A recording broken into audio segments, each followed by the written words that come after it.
Selamat datang di channel Jendela Sains. Di video ini kita akan membahas peluang part yang pertama, yaitu tentang percobaan, ruang sampel, kejadian, dan peluang suatu kejadian. Simak terus video ini sampai akhir. Sebenarnya bab tentang peluang ini sudah pernah kalian pelajari waktu di SMP.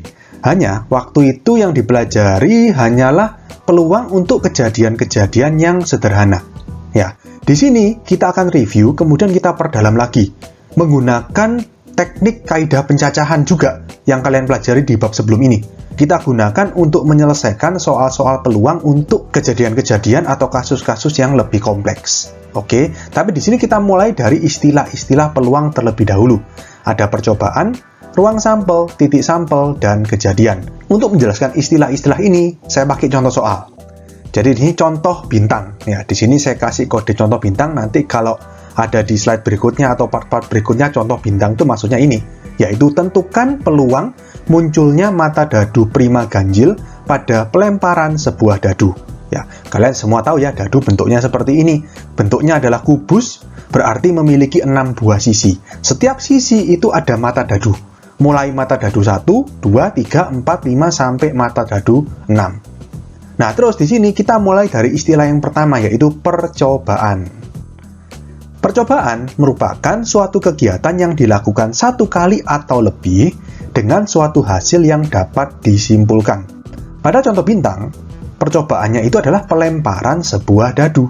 Di sini kalau nggak ada keterangan apa-apa, berarti dilemparnya cuma sekali, gitu ya. Jadi pelemparan sebuah dadu satu kali. Oke, nah terus gini. Ini ada kata-kata dengan suatu hasil yang dapat disimpulkan. Maksudnya gimana? Gini, kalau kalian misalkan bermain ya menggunakan dadu, dilempar, terus kemudian posisi dadu seperti ini. Maka ini kesimpulannya apa? Kesimpulannya kalian mendapatkan mata dadu 6, karena 6 yang menghadap atas. Gitu kan ya? Yang dilihat yang menghadap atas. Ya, itu maksudnya hasil yang disimpulkan. Oh, keluar mata dadu 6. Yang ini kalau kalian lihat, dadu satunya ini, sisi yang menghadap atas itu mata dadu 3. Ya, berarti hasilnya mata dadu 3. Dilihat sisi yang menghadap atas. Hasil yang dapat disimpulkan itu maksudnya seperti itu. Oke. Yang kedua, ruang sampel. Ruang sampel merupakan himpunan semua hasil yang mungkin dari suatu percobaan. Yang namanya himpunan itu kan harus diawali dan diakhiri dengan kurung kurawal. Kemudian di dalam kurung kurawal itu ada anggota-anggota dari himpunan tersebut. Nah, di sini ruang sampel tadi himpunan semua hasil yang mungkin.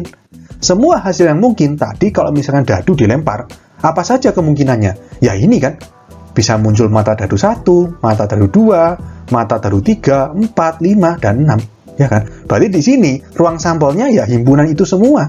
Semua hasil yang kemungkinan muncul. 1, 2, 3, 4, 5, 6. 7 nggak ada, kan nggak mungkin ya. Jadi 1, 2, 3, 4, 5, 6 ini adalah ruang sampel. Berikutnya, titik sampel.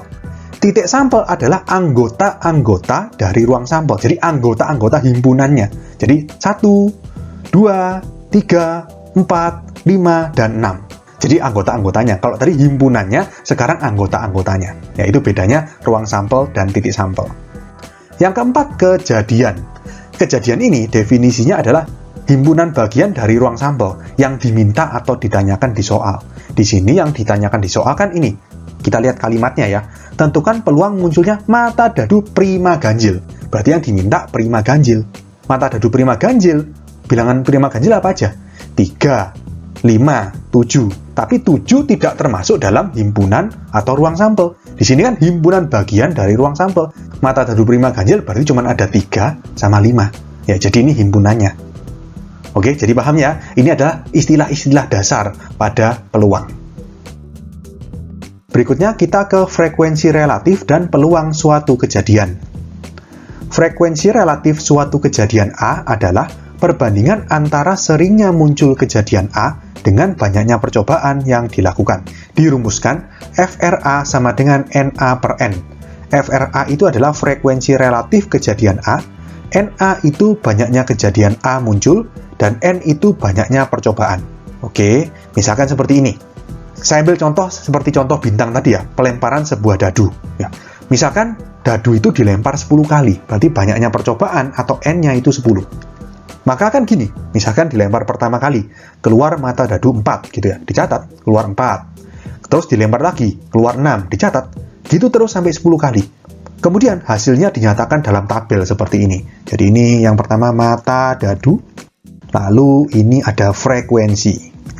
Mata dadu kan ada 1, 2, 3, 4, 5, 6. Lalu frekuensinya misalkan ini 3, 2, 1, 1, ini sudah 7 ya. Berarti misalkan ini 1, terus ini 2. Frekuensi itu maksudnya seberapa sering muncul mata dadu yang bersangkutan. Jadi maksudnya mata dadu 1 muncul 3 kali dari 10 kali percobaan yang dilakukan. Terus mata dadu 2 muncul 2 kali, mata dadu 3 muncul sekali, mata dadu 4 muncul sekali, mata dadu 5 muncul sekali, mata dadu 6 muncul 2 kali. Kalau kalian tambah, 3 tambah 2 tambah 1 tambah 1 tambah 1 tambah 2, ya harus sama dengan 10 banyaknya percobaan. Ngerti ya? Nah, lalu seperti ini, kita cari frekuensi relatif masing-masing.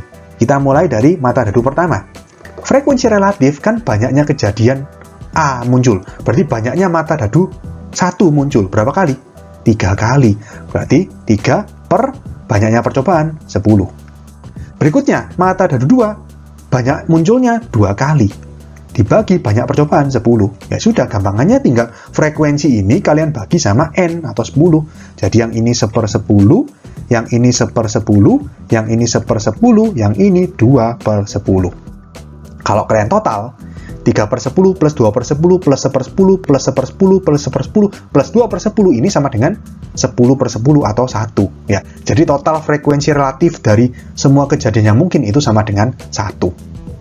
Oke? Nah, gini, kita coba pakai logika ya. Di sini, dadu itu kan bentuknya kubus.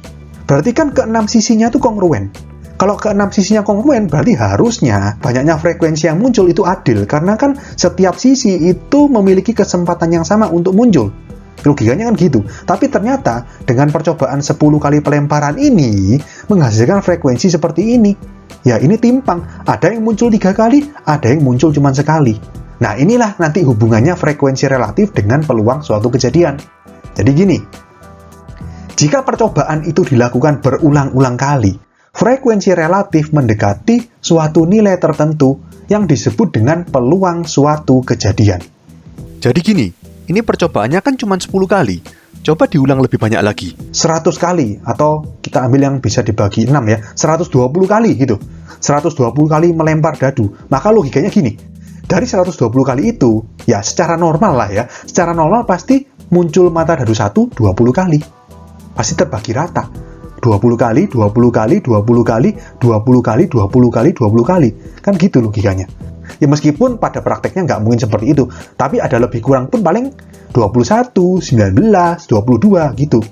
Nggak setimpang ini ada yang 3, ada yang 1 gitu ya. Ini karena percobaannya terlalu sedikit.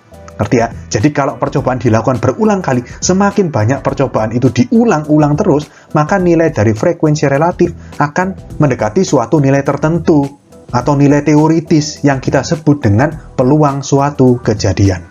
Yang dirumuskan, PA sama dengan NA per NS. PA itu peluang kejadian A, NA itu banyaknya anggota himpunan kejadian A, dan NS itu banyaknya anggota ruang sampel. Jadi di sini misalkan P1, peluang munculnya mata dadu 1, ya berarti kan N1 berapa? Jumlahnya ya cuma 1 kan, ya 1 per NS-nya 6. Kan di S ada 1, 2, 3, 4, 5, 6.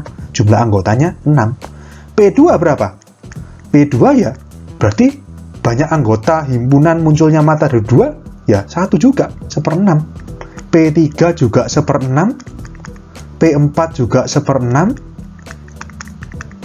P5 juga 1/6, dan P6 juga 1/6. Ya. Nah, tapi di sini kesamaan antara frekuensi relatif dengan peluang suatu kejadian, tadi kan ini frekuensi relatif kalau dijumlah sama dengan 1 ya. Ini juga peluang suatu kejadian kalau ditambahkan semua kemungkinan dari hasil yang mungkin, 1/6 tambah 1/6 tambah 1/6 tambah 1/6 tambah 1/6 tambah 1/6 sama dengan 1 juga. Oke, paham ya? Itu adalah perbedaan antara frekuensi relatif dengan peluang suatu kejadian. Atau bisa kita katakan seperti ini, frekuensi relatif itu didapatkan dari hasil percobaan. Peluang suatu kejadian itu teoritis. Teoritis hasil dari percobaan itu seperti ini, peluangnya segini. Paham ya? Berikutnya, di sini ada catatan. nilai peluang suatu kejadian itu selalu antara 0 sampai 1. Ya masuk akal ya, kan nggak mungkin lebih dari 1. Yang namanya NA, banyaknya anggota himpunan kejadian A, nggak mungkin lebih besar dari NS.